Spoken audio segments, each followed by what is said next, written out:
বিসমিল্লাহির রহমানির রহিম। পরম করুণাময় আল্লাহ তাআলার নামে শুরু করছি। এ পর্যায়ে আপনাদের জন্য ভালো একটি ভিডিও এনেছি। আশা করি সবার কাছে অনুরোধ করছি সবাই এই ভিডিওটি মন দিয়ে দেখবেন ও কি বিষয়ে আলোচনা করছি সেই বিষয়ে আগে আমরা আপনাদেরকে বলে নিই। প্রেম কি জিনিস, তার মূল হাকিকত আজকে আপনাদের মাঝে তুলে ধরব। তার আগে সবাইকে অনুরোধ করছি আমার এই ছোট্ট চ্যানেলটি সাবস্ক্রাইব করে পাশে থাকবেন, শেয়ার, লাইক, কমেন্ট দেবেন। আর এই প্রেমের যে মূল হাকিকত শেয়ারের মাধ্যমে মানুষের মাঝে ছড়িয়ে দিবেন। জয়গুরু, অনুরোধ করছি সবাই একটু দিবেন। আসুন আমরা প্রেম কি এ নিয়ে আলোচনায় যাওয়ার আগে প্রেমের একটি গল্প বলি, যে প্রেম, এই গল্পটার মাধ্যমে আপনারা বুঝে যাবেন মূলত প্রেম কি। একজন পীর সে তার এক ভক্তের বাড়িতে দাওয়াত পেয়েছে, সেই ভক্তের বাড়িতে যাবে। তে যাইতেছে নদী পথ, তো সে হেঁটে হেঁটে নদীর পথে গেছে, নদীর কাছে গেছে। ওই তার পাশেই তার এক ভক্ত ক্ষেত নিড়াচ্ছে। সে ভক্তটা আবার অনেকটাই পণ্ডিত। তো সে ভক্তটা বলছে যে বাবা, আপনি একা একা কোথায় যাচ্ছেন? বলে, বাবা ওই পাশে, এই নদীর ওই পার তোমার এক পীর ভাইয়ের বাড়িতে আমাকে দাওয়াত করেছে, আজকে রাতটা আমি সেখানে থাকবো। কয়, বাবা তাহলে তো আমার যাইতে হয়, আমি তো আপনাকে ছাড়া থাকতে পারবো না, আপনি যেহেতু যাইতেছেন আমি যাবো আমার পীর ভাইয়ের বাড়িতে। তো দোয়েল বলছে তাহলে চলো। তো সে বাড়িতে গেল, কাপড় পাল্টিয়ে আসলো, দোয়েল একটু ওয়েট করলো, আসলো। আসার পরে এখন নদী পথে যাবে। যে নৌকা দিয়ে নদী পার হলো। ওই পার ঘাটের ভিতরেই সখীরা গোসল করতেছে, মানে অনেক নারীরা গোসল করতেছে, প্রায় 8-10 জন।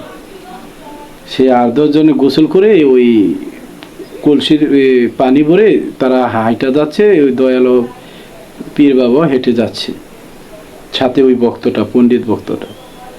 তো ওই নারীরা আবার ওই দয়ালকে দেখে, এই দয়ালকে একটু ডেকে দাঁড় করালেন যে বাবা, আপনি তো আমাদের এলাকায় আসলেন, তাই আপনি একটু দাঁড়ান, আমরা আপনাকে সবাই একটু আজিজি মিনতি বা সম্মান ভক্তি করতে চাই।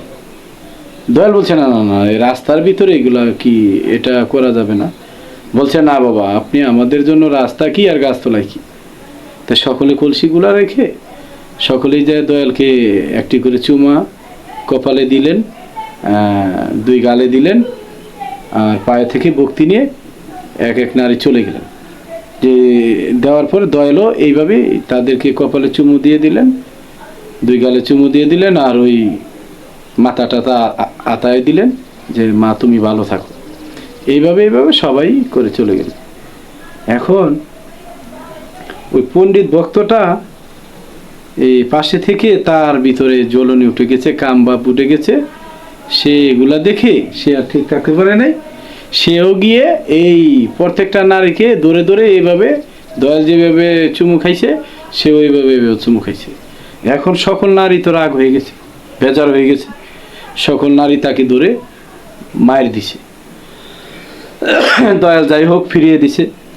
ফিরিয়ে বলছে, মা তোমরা যাও গা, এই বেয়াদবির শাস্তি আমি তাকে দেব, আমার ভাবে আমি দেব, তোমরা চলে যাও। সকল নারী চলে গেলেন, দয়ালের হুকুম পালন করলেন।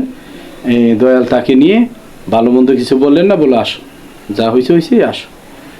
তো যাইতে যাইতে ওই সামনে বাজারে চলে গেলেন। বাজারে গিয়ে এক কামারের দোকানে এই লোহাকে গরম করতে করতে লাল করে ফেলছে।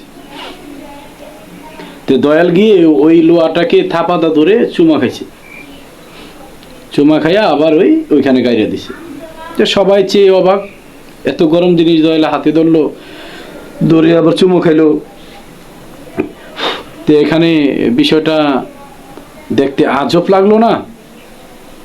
এখন দয়াল বলতেছে, বাবা তুমিও করো। সে বলতেছে, হ্যাঁ বাবা, বাবা বাবা এটা কিভাবে সম্ভব? এটা করতে গেলে তো আমার ঠোঁট পুড়ে যাবে, হাত পুড়ে যাবে। তো দয়াল ভালো কিছু বললো না।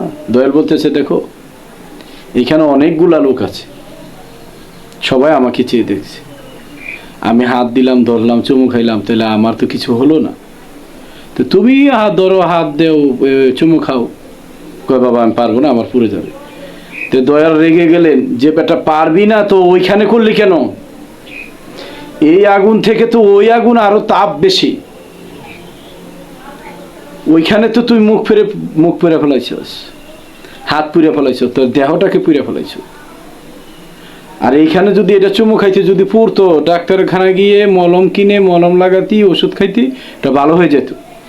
কিন্তু তোর চরিত্রের মধ্যে যে আগুনের পুরা লাগিয়েছিস, সেটা কিভাবে ভালো করবি তুই? সকল নারী তোকে চরিত্রহীন বলল, খারাপ বলল। কিরে বাবা, দয়ালরা যা করে তোমরা যদি তা করতে চাও তাহলে হবে? আগে তুমি দয়াল, তুমি ওটা অর্জন করো। তুমি যা অর্জন করো নাই তা কেন করতে চাও? শ্রীকৃষ্ণ 1600 গোপিনী নিয়ে খেলা করেছে, তুমি কি তা পারবে? তোমার তো টলে যাবে। তুমি তো একটা গোপিনী নিয়ে খেলা করতেই তোমার জান চলে যাবে। যিনি কামেল মুর্শিদ, তিনি তো নারী হয়ে গেছেন, তিনি সাধনার বলে নারী হয়ে গেছেন। তিনি যদি বলে তোমার আমার কাম বাবা আমি জাগাবো, জাগবি। তিনি যদি বলে জাগবি না, কামের বাবার ক্ষমতা নেই, জাগবি। সে তো নারী সত্তা হয়ে গেছে। তুমি মাইয়া হইয়া মাইয়া ধরো, সাধুগিরির নিশান গারো, ঠিক রাখিও 16 আনা, সেটা কিন্তু ছাইরো না। মুর্শিদের ভাব রাখিতে সবাই জানে না। এই জগতে এত সাধুগণ এসেছে, প্রত্যেকেই যদি সাধু হতে চেয়েছে, আগে দেহের স্বাদকে ধ্বংস করে দিয়েছে। পৃথিবীতে নারীর মতো স্বাদ আর কোনো জিনিস হতে পারে না। এই নারীর জন্য রক্তের ভাই, বাপ, মা, আত্মীয় স্বজন সকল কিছু তুচ্ছ। শুধু নারীর ফাঁদে পা দিয়ে সে তার জীবনকেও তুচ্ছ করে দেয়। এই নারীকে সাথে প্রেম তারাই করতে পারবে যারা নারী হতে পেরেছে। কামক তো যাবে আর পুষ, যাবে আর পুষ, খালি করবো দুইতে গেল, দুইতে গেল, দুইতে গেল। বমি করতে করতে সে ক্লান্ত। বিয়ে করে বউ আনছে, প্রথম খুব বাহাদুরি, একবার দুইবার পাঁচবারও যায়। কয়েকদিন পরে বউ আর 1 বছর 2 বছর একটা বাচ্চা হয়েছে, আর বউ ভালো লাগে না। কিন্তু যিনি প্রেমিক পুরুষ, তার কাছে সারা জীবন বউ ভালো লাগবে। সে নারী যখন চাইবে যে আমাকে শান্তি দাও, সে দিবে। কিন্তু সে নারীর ইচ্ছার বাইরে কখনো আকাম করবে না। প্রেমিক সে তার দেহটাকে এমন ভাবে তৈরি করেছে, তার যৌন শক্তিকে এমন ভাবে দমন করেছে যে তার কথা বলে শেষ করা যাবে না। সাধু সে নারীদের সাথে শুধু প্রেম করতে জানে, কামে মুগ্ধ নয়। এই কামলোভী মানুষরাই আজকে আমাদের পীর মাশায়েখের বদনাম করে ফেলেছে।